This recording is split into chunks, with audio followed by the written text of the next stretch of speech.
Hey everyone, in this tutorial, we show you how to update Whois records on Namecheap. Keeping Whois information accurate is important for domain ownership, security, and compliance.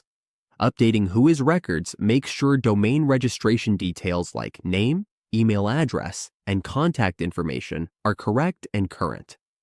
Accurate Whois records help prevent domain problems, make sure we receive important notifications, and confirm ownership of the domain.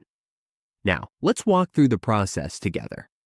First, open our browser. Once in the browser, go to namecheap.com and wait to be redirected to the page. Log into our account.